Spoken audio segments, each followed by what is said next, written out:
Auzubillahiminash-shaytanir-rajim. Bismillahir-rahmanir-rahim. Start with the name of Allah, the most beneficent and the most merciful.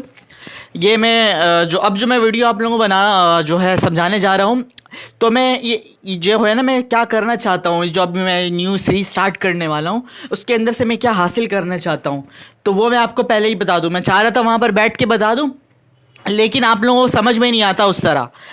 तो मैंने सोचा कि आप लोग को थोड़ी सी बात है, इसको थोड़ा सा, क्योंकि वो थ्योरेटिकली बहुत ज़्यादा थ्योरेटिकली और साथ साथ वो वर्बली भी है, तो समझ में ही नहीं आता। तो मैंने सोचा चलो थोड़ी सी जहमत करके यहाँ पे बोर्ड में आ जाता हूँ और यहाँ पर आके मैं आप लोगों को समझाता हूँ। देखो, मैं ऑब्टेन जो करना चाह रहा हूँ वो मैं आप लोगों को समझाता हूँ। देखिए, जब इंसान पैदा होता है तो वो इस लेवल पर होता है, हार्ट की लेवल पर होता है, ठीक है ना।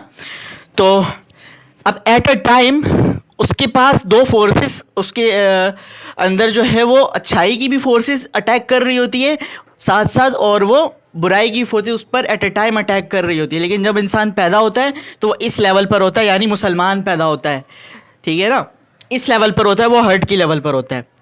इसको मैं दो फिलॉसफी से समझाऊंगा, एक जो है वो क्रिश्चियन फिलॉसफी थी और जो है दूसरा हम इस्लामिक पॉइंट ऑफ व्यू से भी इसको हम समझेंगे। देखिए, इस्लामिक पॉइंट ऑफ व्यू से क्या है, ये दिल है हमारा, ठीक है ना, ये दिल है और दिल के अंदर होता है रूह, दिल के अंदर पाया जाता है रूह, ठीक है, और बाहर जो है वो है हमारा नफ्स, ठीक है ना। अब एक तरफ अच्छाई की फोर्सेस आपको इस दिल को अपने तरफ खींच रही होती है, दूसरी तरफ ये नफ्स अपने तरफ इस दिल को खींच रही होती है, ठीक है। तो दिल कभी भी स्टेट ऑफ रेस्ट में होता ही नहीं है। दिल एक ऐसा ऑर्गन है इंसानी बॉडी के अंदर जो कि कभी भी स्टेट ऑफ रेस्ट के अंदर नहीं होता, ये हमेशा मूव कर रहा होता है।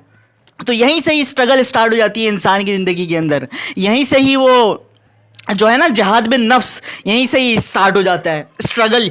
जो दिल कभी इधर जाता है कभी इधर आता है, ठीक है। अगर इस दिल को कंट्रोल कर लें, हम अल्लाह के ताबे कर लें, यानी इसको मुहासबा नफ्स कर लें इस दिल का, तो फिर हमारे अंदर जो है वो मैं उसकी बात करता हूँ, इंडिविजुअलिटी की तरफ आ जाएंगे, ठीक है ना। तो इंडिविजुअलिटी, देखो, दिल को अगर आप इसके ताबे कर लोगे मुहासबा नफ्स करके, तो हम इंडिविजुअलिटी को हासिल कर लेंगे। अगर हम इसके बजाय नीचे की तरफ आ जाएंगे, नफ्स की तरफ आ जाएंगे, तो हम क्या हो जाएंगे, इस इंडिविजुअलिटी से दूर होकर ईगो की तरफ आ जाएंगे। और मैंने एक वीडियो में आप लोगों को बताया भी था, जो ईगो जो होता है वो तमाम बुराई की जड़ है।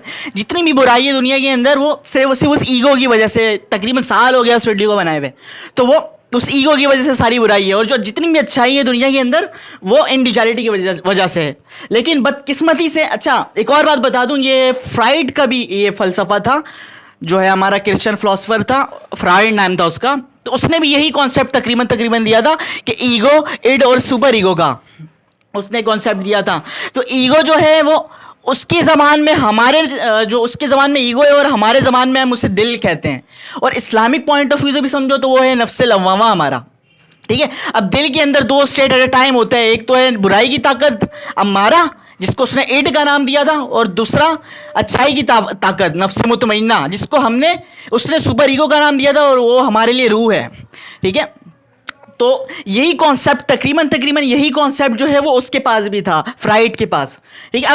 अब है क्या, अब हमारे पास जितनी भी तागूती फोर्सेज हैं दुनिया के अंदर, वो बदकिस्मती से हमें चाह रही है कि हम जो हैं वो इस हार्ट को इस ईगो की तरफ आ जाएं, ईगो की तरफ वो लाना चाह रहे हैं, यानी इंसान को हैवान बनाना चाह रहे हैं, इंसान को जानवर बनाना चाह रहे हैं, और ये उनके प्रोटोकॉल्स के अंदर लिखा हुआ भी है, ठीक है। तो मेरी जो कोशिश होगी, जब तक अल्लाह ताला ने लाइफ रखी है, तो मैं आप लोगों को इस इंडिविजुअलिटी की तरफ लेकर आने की कोशिश करूंगा। इसके हवाले से मैं आपको एजुकेट करता रहूँगा। ये बात मैं वहाँ पे बैठ के समझा सकता था, लेकिन क्योंकि ये बात इस तरह डायग्राम से आप लोगों को ज़्यादा बेहतर समझ में आती, अब मैं आता हूँ वहाँ पर, ठीक है। यहाँ पर इसको मैं वीडियो को रोकता हूँ। अच्छा, अब तक मैंने अपने चैनल के अंदर जो है वो दो सिस्टम्स के ऊपर बात की है। एक मैंने बात की है इकोनॉमिकल सिस्टम के ऊपर, और दूसरी मैंने बात की थी पॉलिटिकल सिस्टम के अंदर। इकोनॉमिकल सिस्टम के अंदर तो मैंने पूरा तफसील से आप लोगों को समझा कि किस तरह दज्जालियत जो है, असल में दज्जाल है क्या, कि आपको ऊपर से कुछ और दिखाया जा रहा हो लेकिन हकीकत उसकी कुछ और हो, यह है दज्जाल, ठीक है। इसी तरह पॉलिटिकल सिस्टम है, आपको ऊपर से दिखाया जाता है कि कुछ और, पूरी दुनिया के अंदर देख लो कि ऊपर से दिखाया जाता है कि ये कानून है, और है उसके अंदर फ़रेब और उसके अंदर धोखा, उसका उलट है। तो ला इलाहा इल्लल्लाह की बजाय ला इलाहा इल्लल्लाह दज्जाल पर मुबनी है कि पूरा का पूरा सिस्टम। ठीक है, ये दो सिस्टम हो गए। अब ये जो है ना, एक हदीस भी है कि उसके माथे में काफ़ारा लिखा होगा। तो काफ़ारा का मतलब है सोशल, जहाँ तक मैं समझाऊँ हदीसों से, कि सोशल, पॉलिटिकल, इकोनॉमिकल सिस्टम। और दुनिया को कहा जाता है सूरह काफ के अंदर, दुनिया दुनिया दुनिया की मोहब्बत ही दुनिया ज़्यादा जो है वो दज्जालियत के करीब लेके जाएगी। तो यही चीज़ है दुनिया के अंदर। आज तीन पॉलिटिकल सिस्टम जो है वो तीन सिस्टम जो है वो राइज है, सोशल, पॉलिटिकल, इकोनॉमिकल। तो दो तो मैंने आपको सही समझाया कि ऐसे ऐसे। अब जो है तीसरा, वो हम करते हैं सोशल सिस्टम। सोशल सिस्टम के अंदर किस तरह दज्जालियत हमारे अंदर सरयत कर चुकी है। वैसे दज्जाल करता क्या है?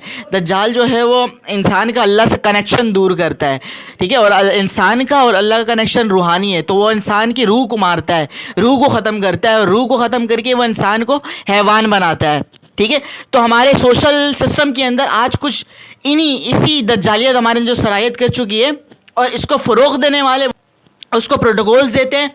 और इसी के ही वजह से हमारे अंदर जो है वो कुछ डार्क राइट्स पैदा हुए हैं।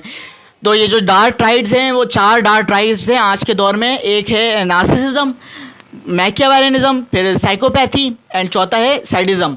ये 4 डार्क राइट्स हमारे अंदर पैदा हो गए हैं। तो और ये करते क्या है, इससे होता क्या है, इन चारों इसके अंदर एक चीज़ कॉमन है, चारों पर्सनैलिटी के अंदर, चारों ट्राइट्स के अंदर एक चीज़ कॉमन है कि ये जो है वो अपना हैवानी चेहरा छुपा कर रखते हैं और सामने जो है वो अच्छाई का लिबादा ओढ़ कर रखते हैं। ये चारों डार्क राइट्स जो हैं वो हमारे अंदर सरायत बहुत तेज़ी से करते जा रहे हैं। ठीक है, क्योंकि इसको फ़रोग़ दिया जा रहा है। अच्छा, अब जो है हमें इससे निकलना कैसे है और ये है क्या, पहले तो मैं आपको तफसील से समझाऊंगा, और इससे होता क्या है, करते क्या है, और इससे हमारे पर्सनालिटी पे क्या इफेक्ट पड़ रहा है, और विक्टिम्स पर क्या इफेक्ट पड़ता है, और इससे हम निकलेंगे कैसे। तो इस पूरी सीरीज़ के अंदर मैं आप लोगों को यही समझाने वाला हूँ। ठीक है, तो मुझे दुआओं में याद रखिएगा और अपना ख्याल रखिएगा। अल्लाह हाफ़िज़।